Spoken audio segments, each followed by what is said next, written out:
monde et Happy Mother's Day. Je sais que c'est pas la fête des mères en France, mais en fait aux États-Unis, c'est la fête des mères aujourd'hui.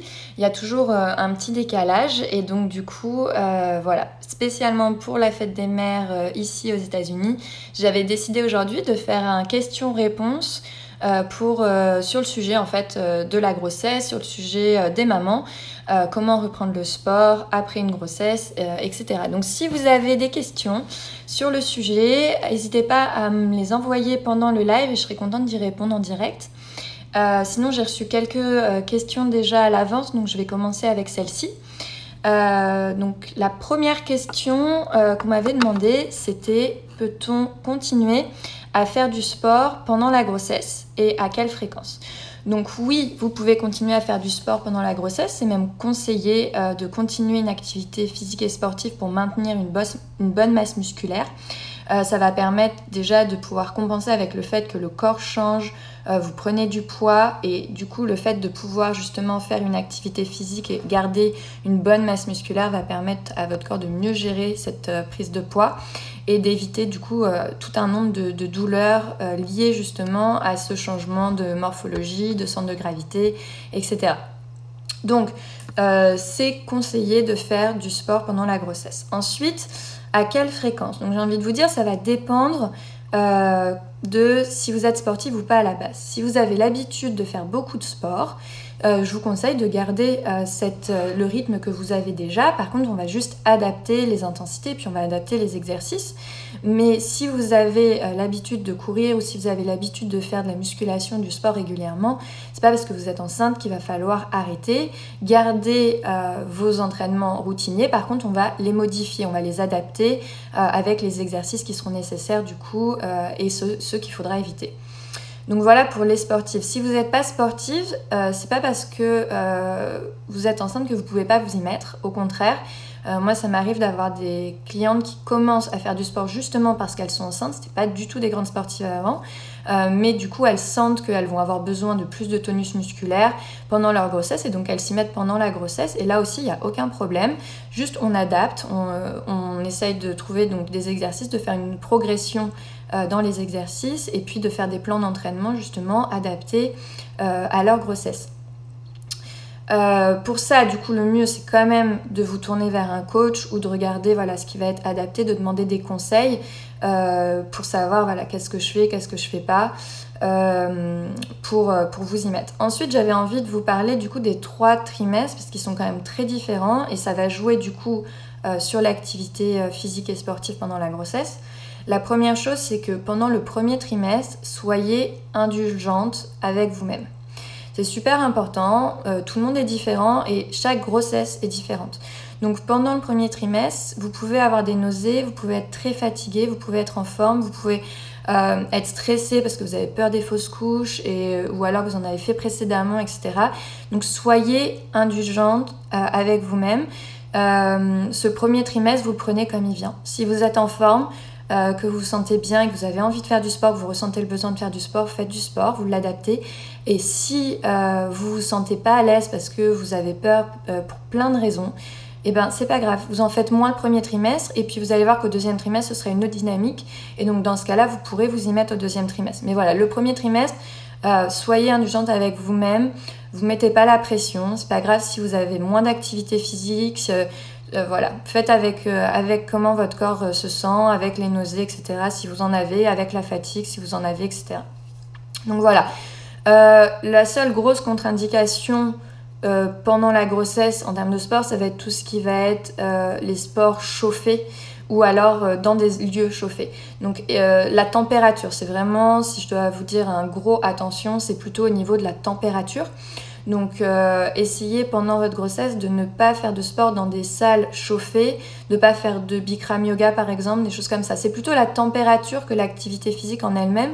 Et puis ensuite l'activité physique, du coup on adapte. Sport pendant le deuxième trimestre, souvent on dit que c'est la lune de miel de la grossesse. C'est vrai qu'en général les nausées disparaissent. Alors effectivement c'est pas tout le monde, malheureusement il y en a qui n'ont vraiment pas de chance et qui ont des nausées et des grosses fatigues toute leur grossesse, mais en général, le deuxième trimestre est quand même beaucoup plus facile, on se sent mieux, on a moins les nausées, on a moins la fatigue. Donc c'est le bon moment pour augmenter progressivement l'intensité des séances, de faire des exercices de renforcement un peu plus poussés, puis d'augmenter un peu la charge d'entraînement, le volume d'entraînement. Donc toujours sur des exercices qui sont adaptés bien sûr à la grossesse, mais c'est vraiment le moment, le deuxième trimestre, de pouvoir augmenter l'entraînement et de faire une bonne planification. Ensuite, ça va aussi permettre de pouvoir appréhender le troisième trimestre, où là, du coup, au troisième trimestre, à cause du coup du ventre qui commence à devenir assez volumineux, il y a pas mal d'exercices qu'on ne peut plus trop faire au troisième trimestre à cause du ventre. Déjà, je pense à tous les exercices où vous êtes à quatre pattes. Le fait en fait d'avoir beaucoup de poids sur le ventre, ça va trop étirer au niveau du grand droit. Et je vous avais déjà parlé que du coup, pour éviter la diastase abdominale, c'est quand même mieux de ne pas faire des exercices sur le ventre au dernier trimestre. Alors que le deuxième trimestre, on peut continuer de faire des pompes sur les genoux par exemple, ou sur une chaise, sur un mur pour être incliné, pas être complètement à plat mais incliné. Bon, voilà, ces exercices-là au dernier trimestre, on va éviter. Et puis donc voilà, du coup prenez de l'avance entre guillemets si vous êtes en forme au deuxième trimestre pour appréhender le troisième trimestre. Le troisième trimestre va y avoir besoin donc du coup de plus d'adaptation. On va être plutôt sur du travail de préparation à l'accouchement, donc du travail un peu plus cardio. Alors quand je dis cardio, c'est du low impact, hein, c'est sans saut, sans ça, mais de faire du travail du coup cardio qui va plutôt préparer à l'accouchement au dernier trimestre et un peu alléger le travail de renforcement musculaire, faire peut-être moins de répétitions, augmenter aussi les temps de récupération. Voilà, donc ça va permettre du coup d'avoir une progression. Donc premier trimestre, on est indulgent. Deuxième trimestre, là, on peut augmenter les charges d'entraînement, l'intensité. Troisième trimestre, on réallège et on adapte à la morphologie et au fait que du coup le ventre est plus volumineux. Donc voilà pour un peu comment faire du sport pendant les 3 trimestres. Toujours sur le sujet, dans tous les cas, on commence toujours par du travail de respiration et puis le travail de périnée.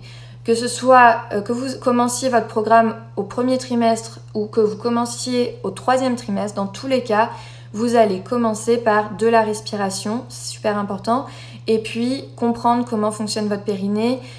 Et j'avais fait toute une vidéo sur le sujet des abdominaux et du périnée, donc je vous envoie vers cette vidéo pour comprendre un petit peu mieux. Mais clairement, pendant la grossesse, votre programme sportif commence par ça, respiration, périnée, et puis ensuite, on enchaîne sur le sport. Donc voilà. Après, on m'avait demandé à quelle fréquence. On adapte, c'est-à-dire que si vous êtes sportive et que vous avez l'habitude de faire une activité physique tous les jours, vous pouvez continuer pendant votre grossesse. Donc ça peut être aussi, quand je dis activité physique, d'aller faire des marches, de la randonnée, des choses comme ça. Si vous avez l'habitude de faire du footing, continuez, allégez peut-être un petit peu et soyez plus attentif aussi à votre corps. Si vous avez des douleurs, surtout vous allégez, vous allez voir votre médecin, vous demandez conseil, quoi qu'il arrive. Mais voilà, si vous avez l'habitude d'être sportive, il n'y a aucune raison que vous ne puissiez pas continuer vos activités physiques pendant la grossesse, à condition que vous les adaptiez. Après, si vous n'êtes pas sportive, à quelle fréquence? Commencez tranquillement, commencez peut-être par 3 séances de 15-20 minutes par semaine avec vraiment des exercices simples, adaptés, et puis après, voyez si vous vous sentez d'augmenter ou pas. De toute façon, si vous faites rien, peu importe ce que vous faites, ce sera mieux que rien, à condition bien sûr que ce soit adapté. Ensuite, on m'avait demandé comment se préparer pour la naissance. Donc quel exercice faire exactement. J'avais préparé mes petites notes.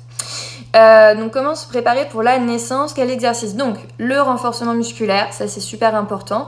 Comme je vous disais au début, à la fois parce que votre corps va changer, vous allez être plus lourde. Donc plus vous avez de muscles, plus vous allez pouvoir tenir votre corps et éviter toutes les petites douleurs articulaires, etc. liées à la surcharge de poids. Donc déjà, le renforcement musculaire, beaucoup de squats, si je parle d'exercices plus spécifiques, beaucoup de squats pendant la grossesse, variez les squats, faites des squats avec plus ou moins d'amplitude, variez les angles, mais vraiment les squats super importants. Vous pouvez faire tout ce qui est soulevé de terre en plaçant bien votre dos pour vous renforcer, c'est pas mal aussi. Et puis en fait tous ces exercices que vous allez faire en après-grossesse et dont vous avez besoin dans la vie de tous les jours. Les programmes sportifs pour femmes enceintes, c'est pas pour préparer forcément des compétitions sportives, c'est pour préparer l'après-accouchement, pour que vous soyez en forme physiquement, pour vous occuper de votre bébé après, récupérer plus facilement, pouvoir justement être moins fatigué, éviter tout ce qui va être tendinite, etc. Parce que vous allez quand même beaucoup porter votre bébé, puis vous allez tout le temps être chargé après l'accouchement, vous allez avoir plein de sacs, plein de choses toujours à porter avec vous. Donc le fait en fait de faire du sport pendant la grossesse va préparer justement à mieux vivre le après, parce que vous allez être plus tonique, et puis à mieux récupérer aussi de l'accouchement. L'accouchement en soi, c'est quand même une grosse épreuve physique pour la maman, donc le fait d'avoir eu un entraînement sportif pendant les 9 mois de la grossesse, ça permet quand même d'arriver le jour de l'accouchement avec une meilleure forme physique et donc de pouvoir mieux récupérer après l'accouchement. Donc c'est pour ça qu'on s'entraîne plutôt pendant la grossesse, maintenir une forme mais surtout se sentir bien pour l'après et récupérer plus vite. Donc renforcement musculaire, allez-y. Juste un petit attention sur tout ce qui va être travail sur des surfaces instables. Vous avez l'effet de la relaxine pendant la grossesse qui permet à votre corps justement de faire de la place pour le bébé et de s'étirer. Le problème de la relaxine, c'est qu'elle est sécrétée dans tout votre corps, donc vous avez toutes vos articulations qui sont un petit peu plus instables. Donc faites attention à tout ce qui va être travail de proprioception et de surface sur les...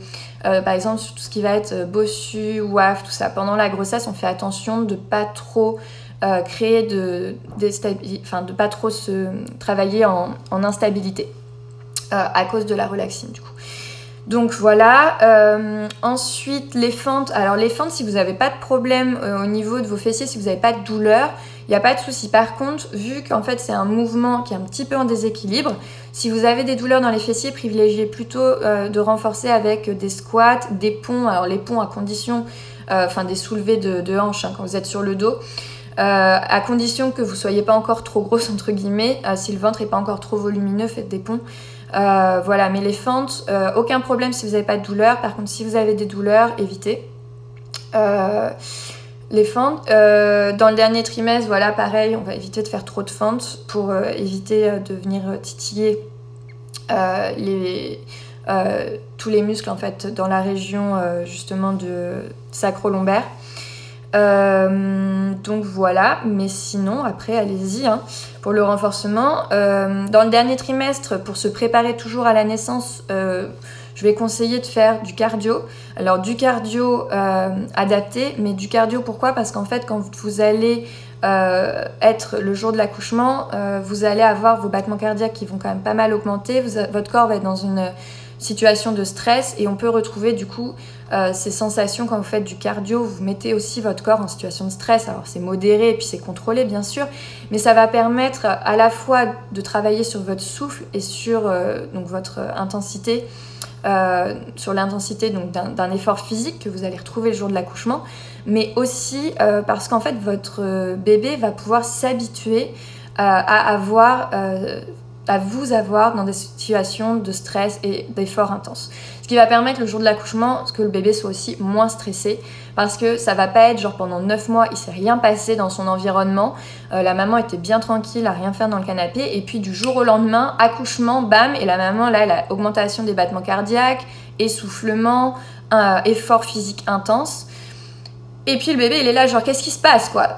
Donc en fait c'est aussi dans l'intérêt de votre bébé de faire un petit peu de cardio adapté, enfin même beaucoup de cardio adapté si vous êtes en forme pendant toute la durée de la grossesse, qui va permettre le jour de l'accouchement que le bébé il est là genre ouais en fait moi j'ai l'habitude parce que ma maman elle fait du HIIT et donc du coup pas de problème, je gère. Donc voilà, j'exagère un petit peu mais dans l'idée c'est ça. Donc cardio, on va être sur du 1 minute d'activité cardio, low impact, donc vraiment c'est de l'activité cardio mais adaptée complètement à la grossesse, et puis 2 minutes de récupération. Donc voilà, on n'est pas sur du 20-10 par exemple ou du Tabata, mais on garde le principe et l'idée ça va être en fait de se rapprocher le plus de ce qui va se passer au niveau des contractions dans la dernière phase, où vous allez être à 1 minute de contraction intense et 2 minutes à peu près de récup entre chaque contraction. Donc l'idée c'est de recopier ce modèle là pour pouvoir faire à l'entraînement quelque chose qui va se rapprocher de ce que vous vivrez le jour même. Donc voilà comment se préparer pour la naissance. Attention aux étirements, attention au yoga qui n'est pas spécial pour les grossesses. Donc vous avez le yoga prénatal qui va être adapté, mais vous avez aussi tous les autres yogas. Donc je vous dis juste attention un petit peu avec tout ce qui va être étirement profond et yoga, qui n'est pas adapté, parce qu'en fait vous avez donc cette relaxine dont je vous parlais tout à l'heure, qui est une hormone qui permet l'élasticité de votre corps pour accueillir l'enfant, mais qui a tendance à déstabiliser toutes vos articulations. Donc vous devenez un petit peu hyperlaxe en fait pendant la grossesse, et si vous l'avez déjà expérimenté, je ne sais pas si vous avez remarqué, mais moi je vois avec des clientes qui sont un petit peu raides sur certains exercices, et pendant la grossesse elles étaient super flexibles. Donc c'est l'hormone relaxine qui fait ça. Donc attention de ne pas trop étirer. Pendant la grossesse, on va plutôt privilégier du travail de mobilité articulaire. On continue quand même de travailler un petit peu les assouplissements, mais on évite de faire des étirements trop prolongés et trop appuyés, parce qu'ils sont faussés avec la relaxine, et du coup vous risquez d'étirer davantage les articulations et les ligaments. Et puis par contre du coup vous n'allez pas étirer les muscles, alors qu'à la base c'est plutôt les muscles qu'on veut étirer. Donc privilégiez l'automassage. Alors petit warning sur l'automassage, j'en parlais ce matin avec une coach. Donc massage avec les mains, vous pouvez y aller. Automassage très léger avec des balles en mousse, des choses comme ça, plutôt contre les murs, pour pas mettre tout votre poids du corps dessus. Et on évite les massages trop appuyés aussi, parce que votre circulation sanguine change, la dilatation de vos vaisseaux sanguins est différente pendant votre grossesse, due aux hormones toujours. Donc on va éviter les étirements trop appuyés, mais on évite aussi les massages trop appuyés, et on évite les automassages trop appuyés. Mais sinon voilà, vous pouvez masser, vous pouvez continuer la mobilité à condition que ce soit léger. Donc effectivement, Laura me dit hyperlaxe aussi pendant l'allaitement. La relaxine, il faut savoir que en fait, vous continuez de l'avoir dans votre corps jusqu'à 6 mois après l'arrêt de l'allaitement. Donc vous l'avez pendant toute la phase de la grossesse, vous l'avez toujours pendant la phase d'allaitement, et vous gardez de la relaxine dans votre corps jusqu'à 6 mois après l'allaitement. Donc faites attention jusqu'à ce qu'il n'y ait plus de relaxine dans votre corps pour tout ce qui va être travail sur des sols instables, travail d'équilibre, tout ça va falloir faire attention et l'adapter. C'est pour ça qu'il y a beaucoup de femmes enceintes qui se tordent la cheville par exemple pendant la grossesse, ou des choses comme ça, parce que justement il y a une hyperlaxité. Donc voilà, faites bien attention pendant donc toute cette phase-là, soyez attentive à la relaxine. Donc voilà, les surfaces instables, les massages trop appuyés, on en a parlé, le yoga on en a parlé, on fait du yoga prénatal qui est adapté, on évite les étirements trop appuyés, trop prolongés.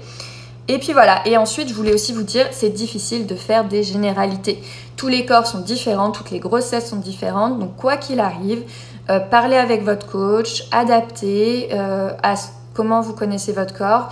Parlez-en aussi avec vos médecins, demandez des conseils, et voilà, évitez de faire des généralités. Moi, je vous donne des conseils qui sont plutôt globaux sur comment ça fonctionne et comment moi je l'ai expérimenté avec mes clientes et ce que j'ai appris en formation pour les femmes enceintes. Mais voilà, après, on ne peut pas faire des généralités non plus, c'est important d'adapter. Voilà. Ensuite, question après la naissance. On m'avait demandé comment reprendre le sport après la naissance et comment le running aussi pour les coureuses, on m'avait demandé. Donc parlons de après l'accouchement. Déjà, si tout se passe bien, c'est 6 semaines de récupération après l'accouchement pour les accouchements par voie basse, si vous n'avez pas eu de complications. Si vous avez une césarienne, ça va être 8 semaines. Donc pendant 6 à 8 semaines, donc suivant si c'est par voie basse ou par césarienne, déjà c'est repos. Ensuite, après ces 6 à 8 semaines, il va falloir que vous ayez l'accord du médecin avant de reprendre. C'est important que vous ayez faire votre check-up et que vous vérifiez que tout va bien et que votre médecin vous donne le feu vert pour dire ok c'est bon, tu peux reprendre tranquillement. Ensuite la reprise.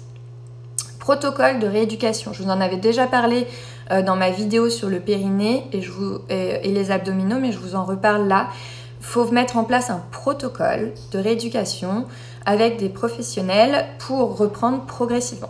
Déjà, ça va être rééducation du périnée progressif, puis rééducation des abdominaux progressif. Les deux nécessitent un protocole pour que ce soit progressif. En France, vous avez donc la chance d'avoir les rééducations qui sont faites et qui sont du coup prises en charge par la sécurité sociale, et donc du coup c'est un petit peu la case obligée. C'est pas le cas aux États-Unis, mais je vous recommande de trouver des professionnels qui le font parce qu'il y en a. Alors peut-être pas partout aux États-Unis, mais à San Francisco, il y a des professionnels du périnée qui font des rééducations. Donc voilà, je vous recommande de vous rapprocher de ces professionnels-là.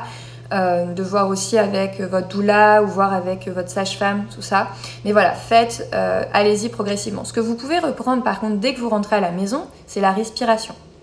Vous pouvez recommencer à travailler votre respiration tout de suite dès votre retour à la maison.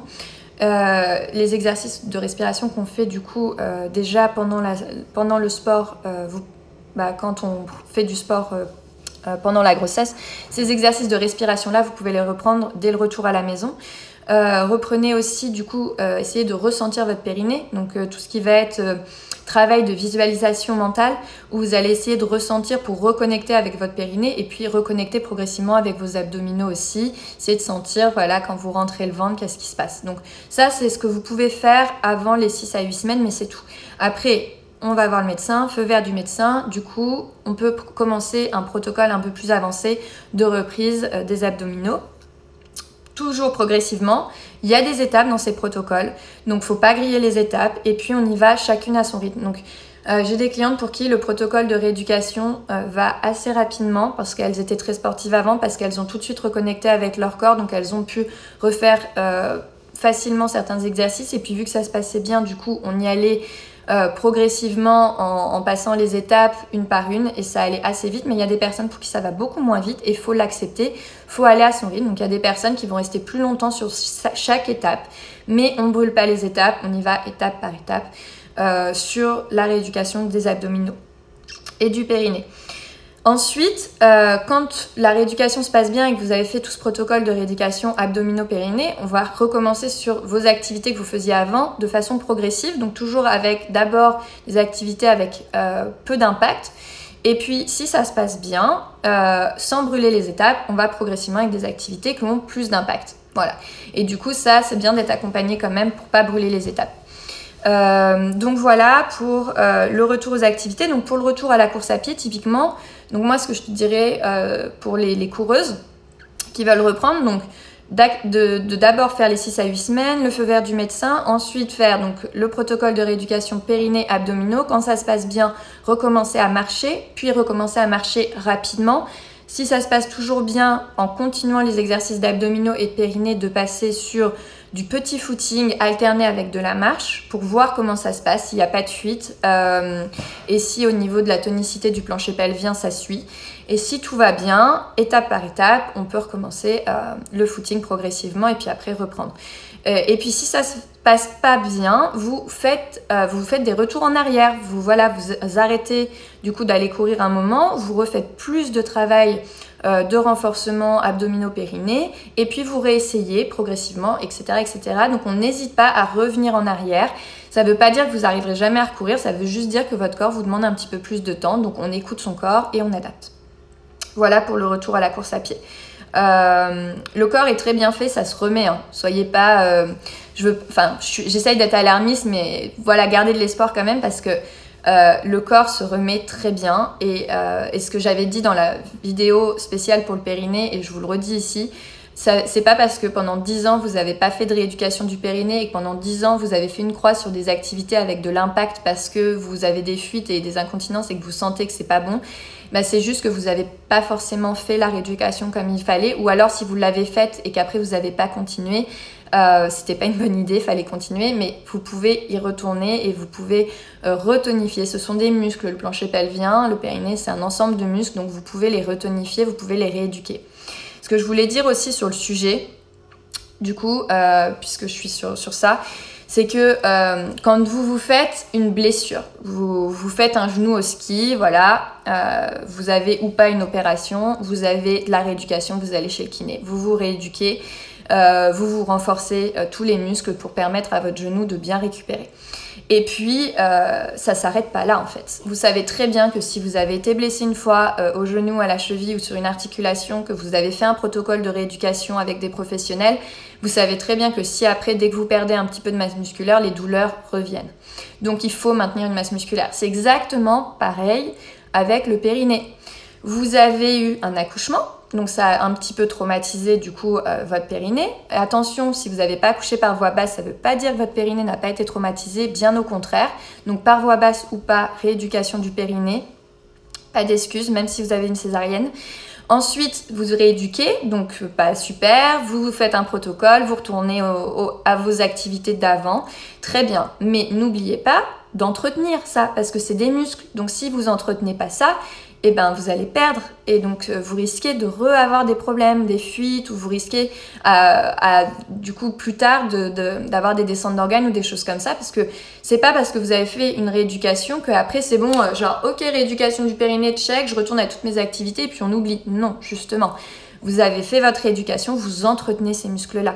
Les exercices de périnée et puis les exercices d'abdominaux pour justement tout ce qui est transverse sont à faire à vie. Voilà, c'est comme ça. Vous devez continuer, c'est hyper important. Donc ça ne s'arrête pas à la reprise de vos activités. Et encore plus si vous voulez du coup faire des activités qui ont un petit peu plus d'impact, soyez vigilants du coup à entretenir ce plancher pelvien, cette tonicité. Ça permettra du coup de pouvoir rester en forme et de pouvoir continuer toutes vos activités physiques. Voilà pour ce que j'avais eu comme question en amont, ce que j'avais préparé. Si vous avez d'autres questions sur le sujet, envoyez-les moi maintenant, pendant que je suis là, je vais y répondre. Et puis sinon, je vais vous souhaiter une excellente fête des mères, Mother's Day ici. Pour la fête des mamans en France, je vous referai un petit coucou. Mais voilà, du coup, j'avais envie pour Mother's Day US de faire un petit live sur le sujet. Et puis vous avez vu sur mon réseau Instagram toute la semaine en fait, j'ai fait des posts sur Instagram sur le sujet. Donc voilà, j'ai essayé de mettre un petit peu de contenu déjà toute la semaine. Voilà, mesdemoiselles, mesdames, et puis messieurs, ceux qui sont là, petit coucou aussi. Ça peut aussi être bien que vous connaissiez tout ça pour accompagner vos femmes dans ces étapes-là de la vie. Voilà tout le monde, merci d'être venu, merci d'avoir assisté au live. Je vous embrasse, prenez soin de vous, bonne fête des mères, Happy Mother's Day à tout le monde. Ciao!